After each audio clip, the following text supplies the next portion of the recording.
नमस्कार और स्वागत है आप सभी का। आप देख रहे हैं एमपी न्यूज टीवी और मैं हूं ऐश्वर्या। शुरुआत करते हैं हमारे आज के कार्यक्रम न्यूज रूम की, जिसमें हम बात करेंगे कुछ चुनिंदा अपडेट्स की। आइए शुरू करते हैं। मुख्यमंत्री शिवराज सिंह चौहान की चाय पर चर्चा की कड़ी में मुख्यमंत्री मिले उद्योग मंत्री राजवर्धन सिंह दत्तीगांव से। इस मुलाकात में उद्योग मंत्रालय से जुड़ी कई अहम बातें भी हुई है। मंत्रियों के साथ लगातार जारी है सीएम शिवराज सिंह चौहान की चाय पर चर्चा। इसके अलावा मध्य प्रदेश सरकार के गृह मंत्री नरोत्तम मिश्रा ने रखे अपना बयान, जिसमें उन्होंने कहा कि बंगाल में ममता बनर्जी तुष्टीकरण की राजनीति कर रही है और वैक्सीनेशन पर उन्होंने कहा कि 120 देश भारतीय वैक्सीन की मांग कर रहे हैं, तो वैक्सीन के उपयोग से भय नहीं होना चाहिए। इसके बाद अब बात करेंगे राहत की एक बड़ी खबर की। यदि सब तय हिसाब से चला तो 5 दिन के अंदर इंदौर में वैक्सीनेशन का सेशन शुरू हो जाएगा। पहले चरण में 26,000 स्वास्थ्य कर्मियों को लगेगी ये वैक्सीन, जिसके बाद नंबर आएगा फ्रंटलाइन वर्कर्स का। इनमें आएंगे पुलिस और अन्य नगर निगम कर्मचारी। इन सब का हो जाने के बाद नंबर आएगा 50 वर्ष से अधिक आयु वाले लोगों का, जो हाई रिस्क जोन में है।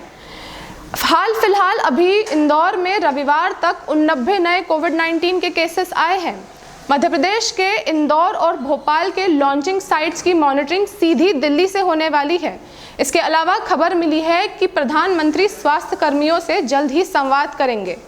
चारों ब्लॉक मुख्यालय के अलावा जिले में 100 से ज़्यादा कोविड-19 के टीकों के केंद्र बनाए जाएंगे, जिसमें से 35 ग्रामीण क्षेत्रों में होंगे और साथ ही साथ सारे निजी अस्पताल इन केंद्रों में शामिल है। इंदौर के 26,000 स्वास्थ्य कर्मियों को मिलाकर मध्य प्रदेश में कुल 4,13,000 स्वास्थ्य कर्मियों का टीकाकरण होगा और इसका लक्ष्य 5 दिन का दिया गया है। कोविड-19 के टीके के केंद्र पर सारे विभाग के अधिकारी तैयारियों में जुटे हुए हैं।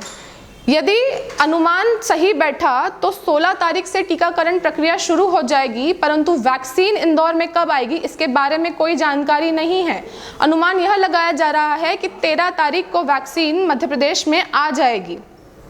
इसके अलावा राज्य वैक्सीनेशन के नोडल अधिकारी से जब बात की तो उन्होंने कहा कि सारी तैयारियां पूरी हो चुकी है और अब बस वैक्सीन आने का इंतजार है। इसके बाद नजर डालते हैं टेक्नोलॉजी और डिजिटल वर्ल्ड की एक बड़ी खबर पर। इंटरव्यू में खुलासा हुआ है कि 5G सर्विस जल्द ही भारत में एंट्री लेने वाली है। Cellular operators association of India के महानिर्देशक retired lieutenant general doctor SP Kochhar ने ये बताया है।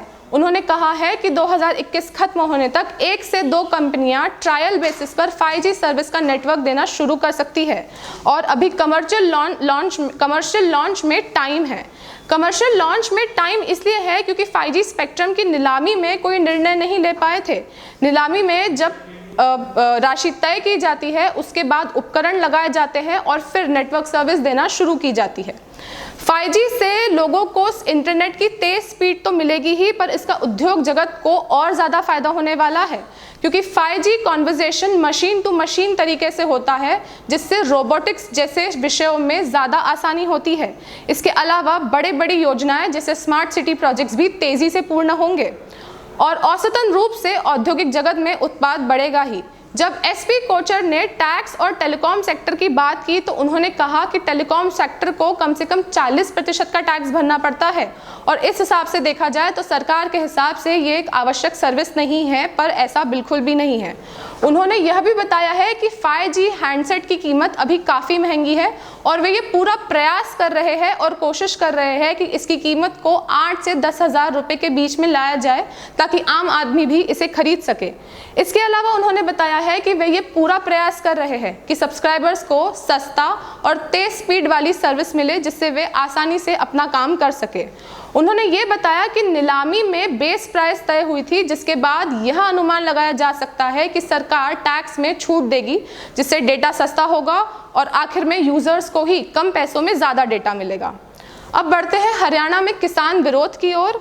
करनाल में होने वाली थी मुख्यमंत्री मनोहर लाल खट्टर की किसान महापंचायत सभा, जिसमें विरोधियों ने जमकर विरोध किया।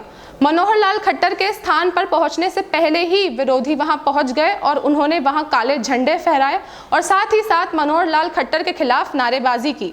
उन्होंने स्टेज पर चढ़कर स्टेज उखाड़ दिया और बहुत सारी तोड़फोड़ की। जवाबी कार्रवाई में आंसू गैस के गोले दागे गए और लाठीचार्ज किया गया। हम आपको ये भी बता दें कि वहां 15 जवानों की कंपनियां तैनात थी, परंतु कोई भी हिंसा रोकने में समर्थक नहीं रही। इसके अलावा कुछ विरोधी हेलीपैड पहुंच गए और उसे खोद डाला। अब बात करते हैं इंदौर में पिपलियाना होटल स्वीट हार्ट की जिसे नगर निगम ने तोड़ दिया है। होटल के संचालक पर धोखाधड़ी, अपहरण के समेत 5 ऐसे आपराधिक केस दर्ज थे, जिसके चलते होटल के संचालक मोहम्मद अली उस्मानी के होटल को नगर निगम ने रविवार को ध्वस्त कर दिया। होटल के सभी 20 कमरों में आपत्तिजनक काम चलते थे और मौके पर कई सारी आपत्तिजनक सामग्री भी बरामद हुई है। इसके अलावा होटल में भ्रूण हत्या का भी एक मामला सामने आया था 1 साल पहले। कलेक्टर एवं आईजी ने बताया है कि संचालक के खिलाफ अब राष्ट्रीय सुरक्षा कानून यानी रासुका के तहत कार्रवाई होगी और उन्हें गिरफ्तार कर जेल भेजा जाएगा। शहर में बढ़ते ड्रग्स के रैकेट को रोकने की कड़ी में ये होटल को गिराने का आदेश दिया गया था और प्रशासन अब एक्शन मोड में आ गया है और सभी होटलों के संचालकों से पूछताछ कर रहा है और यदि कहीं गड़बड़ मिलती है तो उस पर तुरंत कार्रवाई भी की जाती है। उस्मानी पर पहले से ही 5 केस दर्ज थे और हम आपको ये भी बता दें कि जीतू सोनी पर धोखाधड़ी का आरोप लगाने वाले वे पहले व्यक्ति थे। न्यूज रूम में फिलहाल इतना ही। हम लगातार खबरें आप तक पहुंचाते रहेंगे। देखते रहिए एमपी न्यूज टीवी। धन्यवाद। एमपी की नब्ज, एमपी का हाल, मध्य प्रदेश की हर खबर एमपी न्यूज टीवी के साथ। लगातार खबरों के लिए सब्सक्राइब करें हमारा YouTube channel MP news TV. Latest updates के लिए बेल आइकन दबाना जरा भी न भूलें।